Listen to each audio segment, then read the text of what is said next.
Commissioners to order, and we appreciate everybody being here. So Mel, we'll just have you start introductions and go around the room. Melody Martinson, Shoto Acantha. Lisa Hudnut, Friends of the Library. Mason Quick, Rural Fire Coordinator out of the CLO for the DNRC. Adam Blythe, Service Forester, also from Central Land Office, Montana DNRC. Cody Nelson, Forestry Assistant Specialist, same office, DNRC. Brian Colserly, Teton County Planner. Sam Carlson, Teton County Commissioner. Dick Snellman, Commissioner. Joe Dellwo, Commissioner.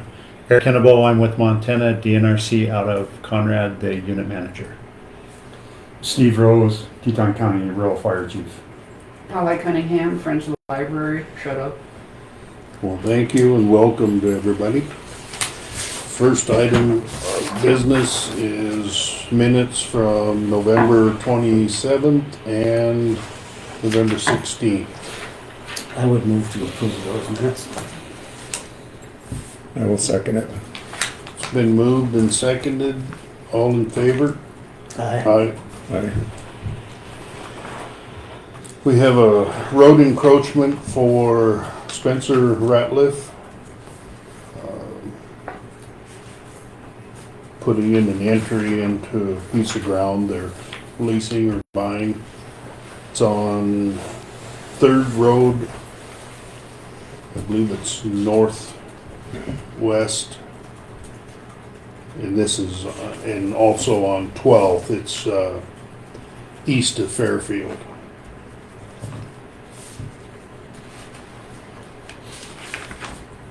It's been signed. What's your pleasure? I would move to approve that. I'll second it. It's been moved and seconded for the road encroachment for Spencer Ratliff. All in favor? Aye. Aye. And we have the growth policy for the county. I'll turn this over to Brian here in a second. We have the planning board resolution from their committee where they've approved it. And the resolution for the county would be 2023-30. So Brian, do you want to? Yeah, this is real quick. The growth policy was started off in February. We just finalized it. The board's reviewed it. All changes have been updated. It now goes into play for the next 5 years. So the next renewal will be 2028. Any questions on that? It's been available for, what, a month? Yeah, we didn't have any public feedback. It was just mostly from the board. Steve, Deb, all gave their input as well. We also reached out to each city, Fairfield and Dutton. They provided their feedback as well. So everything is up to date with current. And it's good for 5 years. Yes. So it's resolution 2023-30. What's your pleasures? I'll move to approve the resolution. I'll second. It's been moved and seconded. All in favor? Aye. Aye. We had on the agenda a Burgess minor subdivision. Brian, do you want to? That's going to be delayed. It's going to be a expedited, so we only need to receive their final plat for review and approval.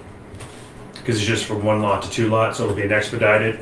So Burgess is or CSON is the engineering company. They're going to go ahead and push their final plats to me for approval through Staley, and they still need an encroachment. But they already have all their water agreements, wastewater. Basically, all we have left on is the county encroachment. They've got their weed management plan. I mean, they have a really nice laid out and have covered all their bases. So you'd like us to table it? Yeah, table it. We're hopefully in the next 2 weeks. The next commissioners meeting is what we're shooting for the final review. Okay. So we'll table that at this juncture. We have 2 task orders for the health department.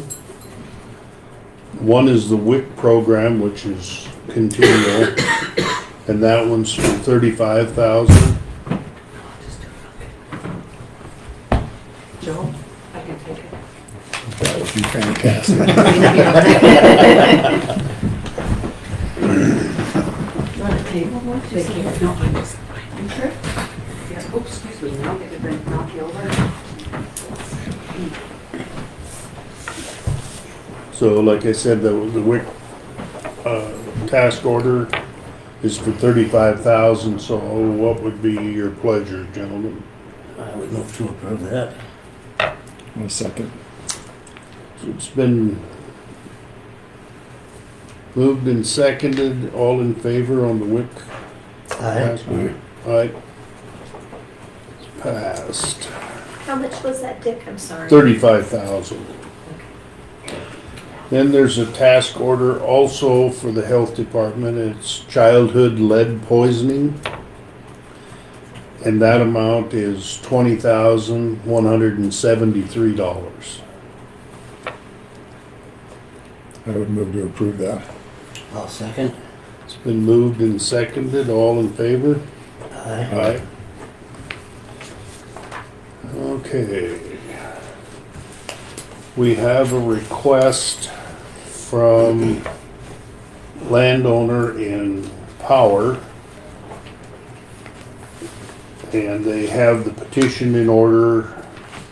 They own the whole parcel of ground. It has a, I see the petition. yep, it has a creek or a draw that runs through it. So it's really not something that would be subdivided or improved. And the couple that own it, they have given little parcels to both their daughters and their families. So it's not gonna be an improvement, but and it's not an incorporated town, so the plots that were originally made for Power, it's probably not gonna grow that much, and it's kind of in the floodplain anyway, so it's not gonna be developed. Dick, what was the name? Dan and Eva Perino.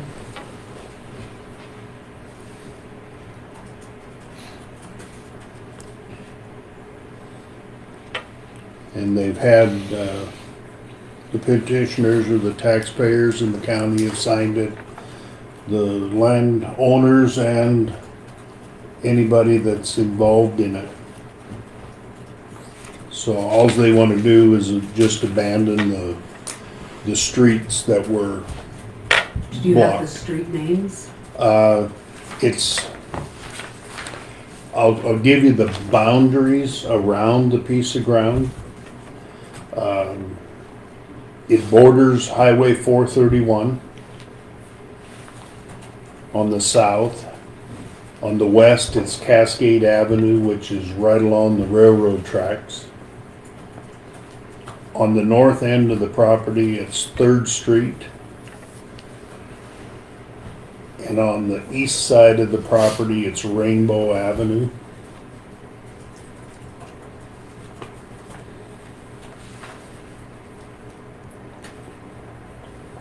So the process is you're just gonna open the hearing today? Just open a hearing for 2 weeks so that people can comment on it. So, Dick, what actual undeveloped roads would be abandoned? It's the streets that, here is the plot where they made in Power. It has never become an incorporated town. And here is the map. So You- is it portions of Cascade Avenue, 3rd Street, and Rainbow Avenue? Those are the boundaries Okay, around it. And the Perino family owns all the land within within that. that, right. Yeah. But what street would go through that's not there? Uh, That- would First be Street. First. First Street, And then the north-south ones aren't named. First. Yeah, see, this was never actually developed, and so there aren't any actual streets involved. So it would be a just portion shows of them First on the map. Streets and unnamed streets within Two the unnamed boundary. streets. Yeah. Yeah, Okay.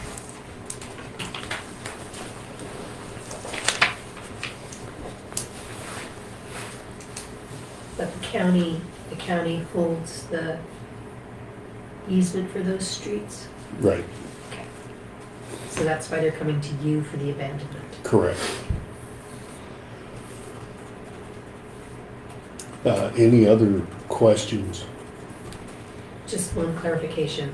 Typically, when a street is abandoned, landowners on either side take the property. In this case, Eve and Danny own the entire property, so all of the abandoned street property would go to Eve and Danny. You're correct. right. Correct.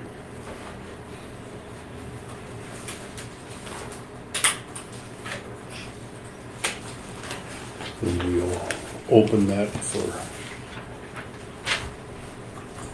I believe it's 2-week comment period. Do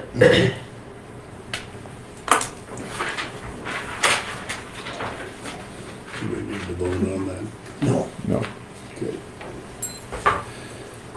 All right, next on the agenda is Forest Action Plan, and Eric came and visited with us one afternoon, and we thought to get the information out to as many people as fast as we could would be to have him come and explain it at a commissioner meeting, because Melanie would have it in the paper too, so.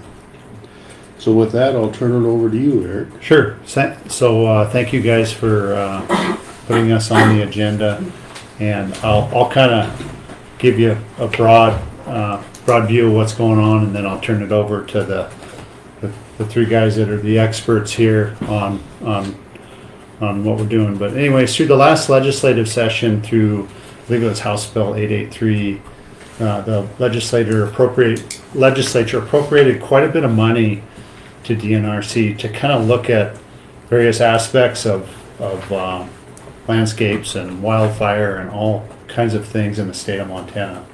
And so we've been asked by our leadership team to look at some projects on the ground that would help create resilient landscapes to fire and to wildfire, especially in the urban interface and that sort of thing. So our management asked us to do that, and just being familiar with the landscape, it's been about 20 years or so since we've done work up at Arrowleaf, and I think some of you guys were involved at that particular time when we did some work around Arrowleaf. And Arrowleaf is a subdivision west in the western portion of Teton County. You guys are familiar with it. I think we counted the other day, there's 40 to 50 home site structures up in there. So that was my thought, were to maybe go in there and maybe help the county and it could be a variety of different ways, and I'll let these guys explain it, but either through contracting or dollars or partnering with the county and all that. I think there's a lot of different options we can move forward on that. I guess where we're at today is we're just at a starting point. We want to see, is the county, is the fire departments, are the local residents interested in doing something like that and moving forward. So I've just had some initial discussions with Steve and with the commissioners, and that's where we're at, just to kind of get it out and open the public. I think, from the state's perspective, if you look at wildfire, these wildfires that get big, they're extremely expensive. We have a ton of people living in the woods around the state of Montana. It becomes really expensive for the state, for the locals, for the federal government to fight these giant fires. And if we can do some pre-work, create resilient landscapes that are defendable, that help take the energy out of fires, that make it easier to fight fire in urban interface, saves the state a lot of money, saves houses, that sort of thing. So with that, I'll turn it over to if you guys wanted to say say a few things on this, and then we'll just move forward with it. So. Yeah, just a couple details. So I deal with a lot of like the granting process and how the money moves through these. And so January 1st, they'll open up a period in the state where we'll be flying to see how much interest there is in both some federal grants and then the stuff that Eric was talking about, the Forest Action Plan dollars. There's actually a grant that goes along with that that will open up January 1st. And so, yeah, this is a great first discussion. We kind of need to narrow down, how much interest there is in the communities and kind of the dollar amount that we might need to look for to help that community. And then, like Eric was saying, kind of like the interplay between do we want to help support a county position to do this kind of stuff, going into the future? Is this like a one-stop kind of thing? Because there's a lot of different ways that we can form this up into either a program or just a project, if that makes sense. So this is actually a really good time to start talking about this because the grant period will open up in January, like I said, and then that will be for fiscal year 25. So it'd give you a little bit of time, it'd give you a summer to plan. And then if there's interest there right now, and if there's Forest Service projects adjacent, like within 3 to 5 miles where they have maybe a timber sale or something going on over there, there's some other pots of money that we could start even sooner than that if there's a lot of interest and the community's really looking for it. So yeah, like Eric said, a really good starting point right now. I don't know if you had anything more, Mason. Adam does a lot of our service forestry work. And so, yeah, site visit sometime to go up there and we could start kind of averaging out what some of the prices would be and what it would take and then start talking with residents and let them know kind of what the property will look like afterwards. A lot of this stuff, we're looking for some crown spacing, 15 to 20 foot crown spacing between trees. So it's not like a lot of this work, there's still going to be a forest left over afterwards, but it'll be a forest that we can do some suppression in and be able to kind of defend these homes and stuff. And so that's kind of one of the misnomers that we get right off the bat is we're not just coming in to eliminate vegetation. We want kind of a healthy landscape where we're going to set the forest up to be healthy and then something we can work in and suppress fires into. When we did this the last time, Dick Van Auken was the fire warden, and how he handled it, he went door to door in the Arrowleaf and the North Loop, and I mean, it's always completely up to the landowner, and it was just like offering this option to them, and then they could either sign up to do something or they didn't have to do anything. It was always completely up to the landowner. So, is that how you envision this working as well? Same exact way. Okay. How did it go for him when he did? He was busy for. Yeah, I think he did quite a while. Quite a way. Yeah. So people were pretty receptive to the Yeah, idea. people were pretty receptive. So that would be part of like just getting a general assessment out there. So, and we do offer our home assessments through the state, through our community wildfire prevention person. But a lot of us help in doing those. That's one thing I can assist with. But that just gets out. It gets an assessment of your defensible space for that wildfire preparedness, but it also can include the entire property and look at vegetation on site, what kind of work might need to be done, if any. That just depends, and then offering up these what some of the options might be for that. So, And a lot of times it'll be like a cost share grant, so it'll be a lot of these programs are a 25% match from the landowner, so 25% of the funds requested that they'll be using, and there's usually options to be able to work that off too, so burning piles or marking boundaries, that kind of stuff. So there's a lot of flexibility inside the program itself.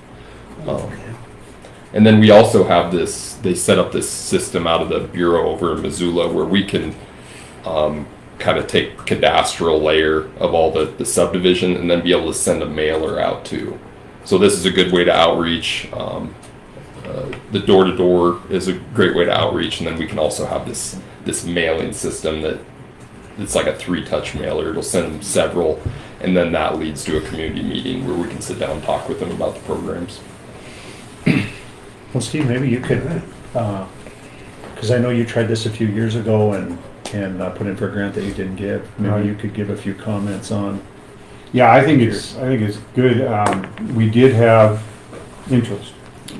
I was approached by some of the people, and this grant was through FEMA, and it was after the Strawberry Creek fire. Okay.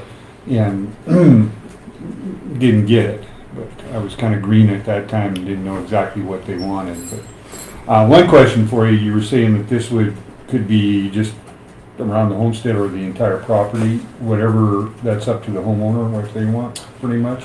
Yeah, and it kind of depends on the pot of money you got and how much interest. You know, if you got somebody that has a large acreage, but you have a whole community full of interest, maybe you scale those projects down to around structures and along evacuation routes and egress for neighbors and stuff like that. But if you have an area that provides a really good fuel break for a community, that might be a large acreage project. So, yeah, like the FEMA stuff, there's a lot more side rails of how exactly you're supposed to spend these. Right. Some of these other pots of money, we can get a lot more flexible of how we kind of fire adapt communities. I think it's well worth looking into, and I think we'll probably get some interest up there. Like I say, I was telling Mason here earlier that I had one guy that was really interested, but he said, I'm not cutting down acreage. Okay. But, that's something maybe we work around too. But we could still give them a home assessment and show them, because there's a big difference. There's cutting down trees, and then there's ways to make your structure not catch on fire when a fire passes it. And so even if there's landowners that want to have that full forest or block the neighbor's view or whatever it may be, we can help them with their structure and how they can reduce that ignitability around it. And I think it'd be fairly easy to do. There's you guys up there, and they've kind of unofficially made their own little fire thing. Oh, great. Some of them have gotten pickups with tanks and everything on it. Oh, great. I think we could probably, I think it'd be easy to get a hold of people and do it. Some of the problems would be their summer, they're only here in the summer. Oh, I see. Come out out from area. California and Okay. things like that, and they move up here in the summer, and then they're back to California in the winter. But I think it's doable. I really do, and I think it's going to be a great program.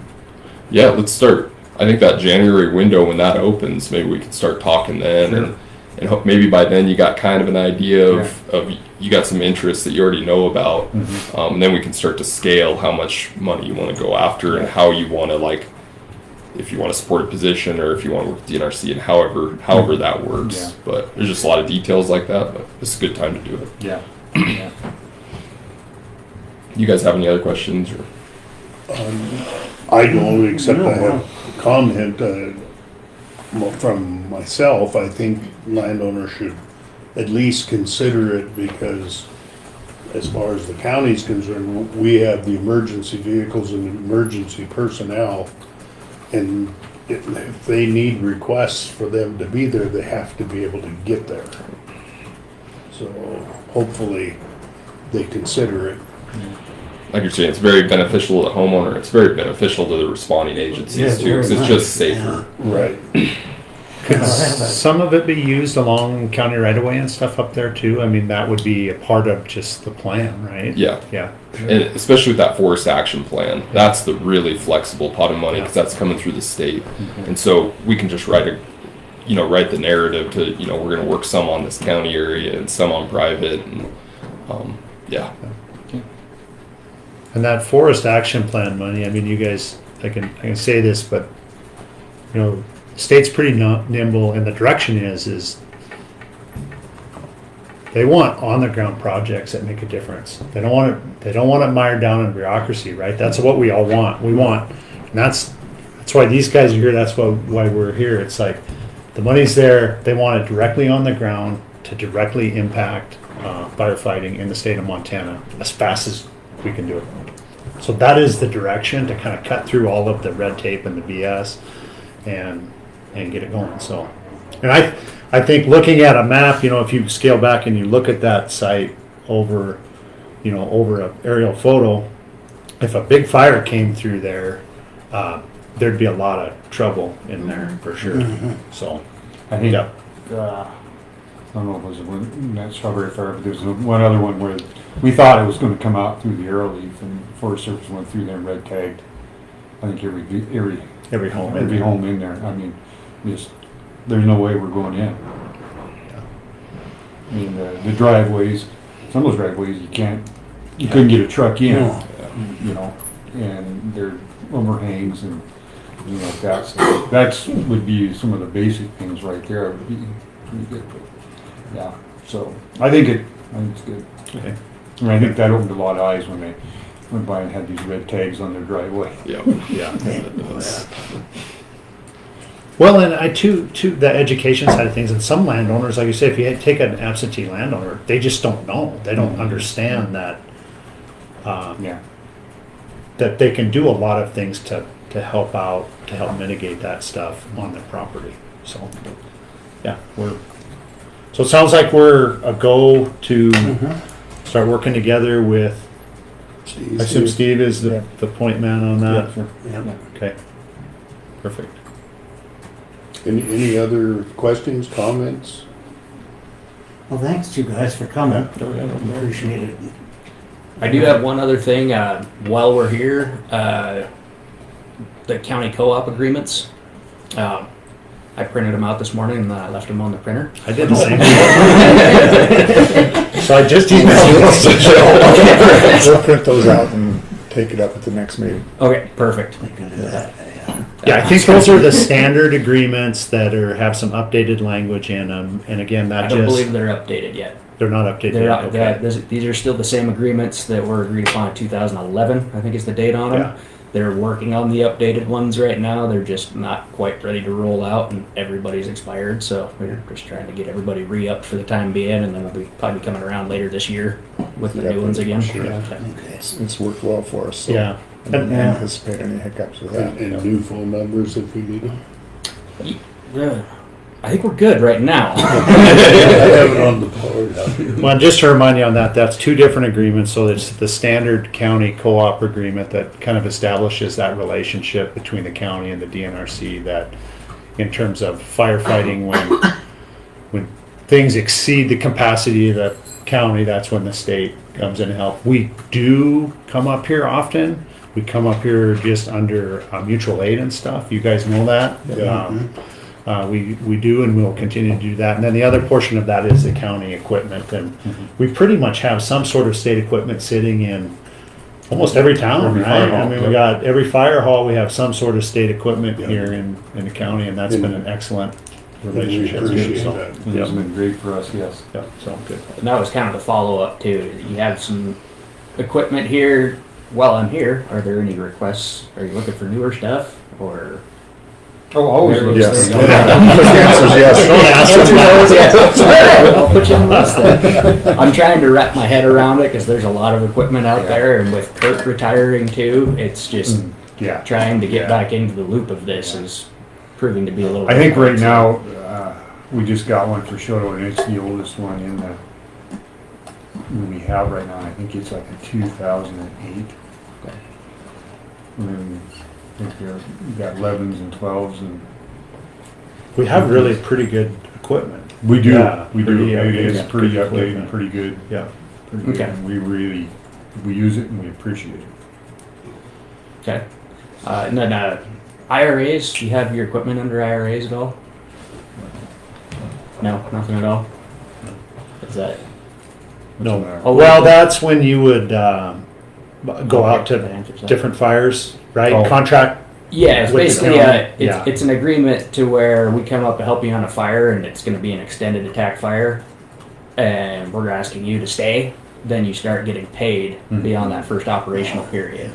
We'll back pay you to the beginning of the fire, but yeah, if we're looking to keep county resources on a fire after the first operational period, we'll put you on contract to pay for the people and the equipment on that fire. And so that's just we put a roster of folks on there, we put all of your equipment on there, and then we can just activate whatever piece is being used on the fire, and then you can get paid back for it. Yeah, no, I don't have anything like that, but we could set it up. Yeah, we could definitely set it up. I can come up any day. So if you're looking to set something like that up, the front end work would just be getting those rosters and equipment. That's the major legwork of this whole thing, is just filling out those sections of those forms, and then it's just your signature, my signature, and we're good for the season.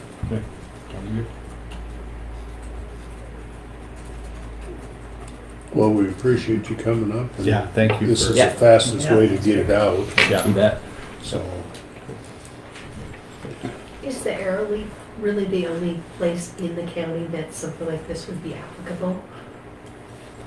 On the loop road north of the highway, there's quite a few houses there. Of those 40 houses, I think there's 15 north of the highway. Right. So it's the area. If you want to really start looking too, then up in your area, there's a bunch of cabins down in the brush there too. Mhm. And over in Center River, Mortimer Gulch, you know. When they did this before, I have a cabin up there, and they came and cleaned up a lot of brush and stuff on my place, Yeah. which was really nice. So it's needs it again, by the way. Yeah. To answer to your question is, you know, we're kind of looking at this as a start, as a high priority area.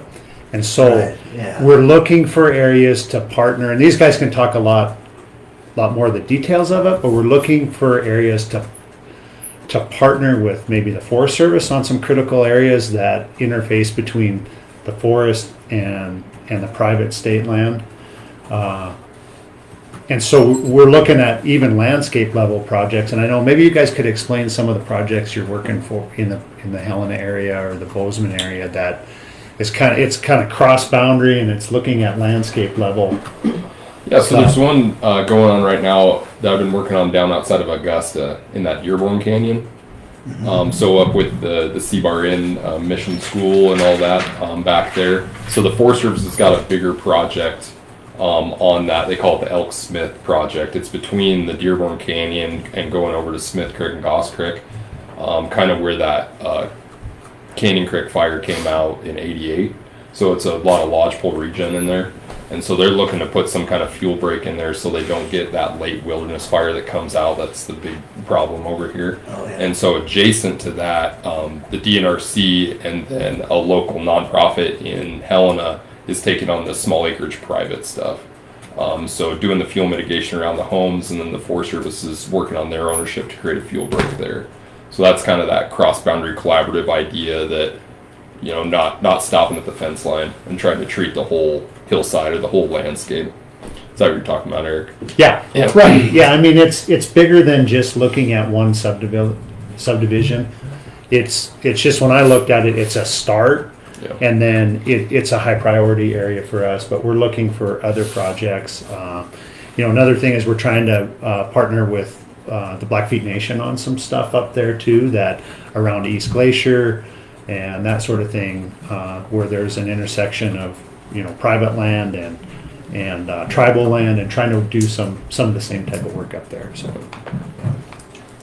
a good project start to a program, essentially. Yep. Yeah. So if anybody has any questions, Steve would have all your contacts. Yeah, I'll push Yeah. my card too, Steve. Okay. Well, we appreciate the Yeah. information. Thanks for getting Thank you, us on there. guys. Appreciate Yeah. it. Public comment. Well, good morning. Thank Good you. morning. I'm Lisa Hudnut. I'm president of Friends of the Library. And as you know, with Friends, you know, we're just a support and advocacy group for the library. And I've been following what's been going on with our funding, and it made me realize I don't know anything about how this works. So I just am here to kind of be a face and put faces with your names, and to express appreciation for supporting the library, and just looking ahead to the next budget year for the library. And, you know, we're hoping things will be more stable or better, or That lady right behind you. I know, yes. Paul's been very kind about, Okay, you yeah, know. she's the one with all the knowledge. about yes, that and funding she's been stuff. very kind, and is going to come to our meeting and just talk to the group a little more about what's Good. going on. But I do want to just say thanks for, you know, Well, being in thank our you corner for- and Yeah, helping out the Yeah. library. Yeah, not a problem. It is just a function of money. Yes. And, you know, I know that Paula's worked extensively with the libraries in the towns where, I mean, if we don't have any money, we can't buy anything, so that's kind of where the libraries are. If we're short of money, Right, we may have to go a month or two without purchasing things. yeah. We, you know, I think there are options on the table, and the one that we don't want to see is the library closing. Oh, no, And, we and don't. so I either. just appreciate you saying that. Yeah. You know, Yeah. it's such an important piece of our community when you are there and you see the people who come in. It Absolutely. has a lot of different. Very functions. easy one to support. Yeah, good. Okay. Everybody understands the Well, good importance job. of it. Yeah, thank you. Thank you. I'm with her. Yep. We'll let you speak to it. if you want I to. don't need to say it yet. Okay. We're behind you. Commissioners' reports? No, I don't have anything else, I guess. Joe, do you want to, for the record, recap the special meeting that you had? Was it a week ago on Monday? Yeah, we had a request from the hospital to do, and I'm gonna not remember the number. What was basically it was support from a local government entity that they needed so they could get into a program to provide lower cost drugs to the constituents of Teton County. So that was a pretty easy decision too. And there was no direct support from the county. All they needed was a local government to sign on to it so they could apply for the program.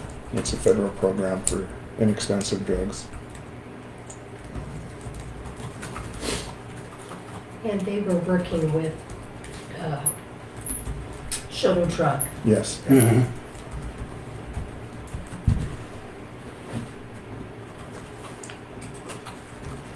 And will they let you know if they get approved for that program? I'm assuming so.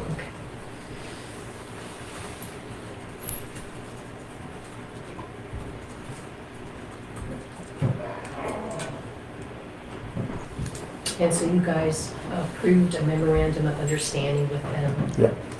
to that effect. Yep, and I think Susan emailed you a copy of it. I do have a So, copy. Yep. Yeah, there was no financial obligation to the county. They just needed a local government entity to support it so they could qualify.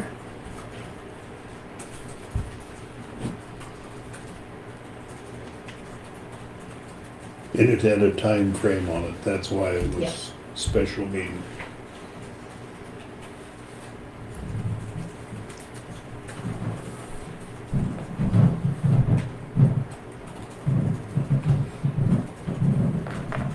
Any other items to come before the board? If not, our next meeting will be December 21st, same time, same station here. So with that, I'll adjourn the meeting. Thanks, Thank everyone. you, guys. Thank you. Thank you. It's a worthwhile deal. Yeah. Steve, I just sent you the chief's